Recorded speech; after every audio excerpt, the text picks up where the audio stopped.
آج اپنے سامعین کو روزے کے مبارک رمضان مبارک کی مبارک لمحات اور گھڑیوں میں پیغمبر صلی اللہ علیہ وسلم کی وہ دعا جو حضور علیہ السلام نے اپنی امت کو ارشاد فرمائی ہے کہ یہ دعا مانگنے سے اللہ تعالیٰ آپ کو جو آپ کی دعا ہے جو آپ مانگ رہے ہیں اللہ آپ کو وہ چیز عطا فرمائیں گے اور آپ کی دعا کو قبول کریں گے۔ یہ کون سی دعا ہے؟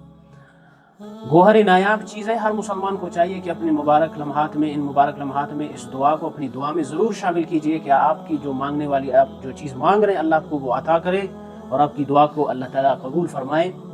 یہ ترمذی شریف کی روایت ہے، حدیث نمبر ہے 3544، ترمذی میں روایت موجود ہے اور میں نے اس کی تخریج کی ہے، کئی احادیث کی کتب میں بھی یہ حدیث موجود ہے۔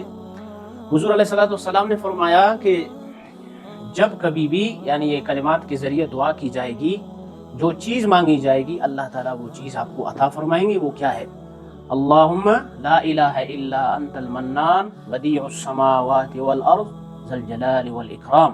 اللہم لا الہ الا انت المنان بدیع السماوات والارض ذا الجلال والاکرام۔ اے اللہ تیرے علاوہ کوئی معبود نہیں، تو بہت ہی احسان کرنے والا ہے، آسمانوں اور زمینوں کو پیدا کرنے والا ہے، اے جلال اور اکرام والے۔ اب یہ مختصر سی دعا ہے، جب آپ اس کو اپنی دعاؤں میں شامل کریں گے تو آپ جو بھی چیز اللہ تعالیٰ سے مانگ رہے ہیں اللہ آپ کی دعا کو بھی قبول کرے گا اور آپ کو وہ چیز عطا بھی کرے گا۔ یہ ہے گوہر نایاب چیز، اس کو اپنے ساتھ محفوظ کیجئے اور مبارک لمحات میں اس دعا کو اپنے ساتھ ضرور اپنی دعاؤں میں شامل کیجئے تاکہ اللہ تعالیٰ ہر چیز ہر مسلمان کو عطا فرمائے اور اس کی دعاؤں کو قبول فرمائے۔ اور یہ گوہر نایاب محمد عربی صلی اللہ علیہ وسلم کی زبان مبارک سے نکلا ہوا موتی ہے، اس لیے اور زیادہ اس کا اہتمام کیجئے۔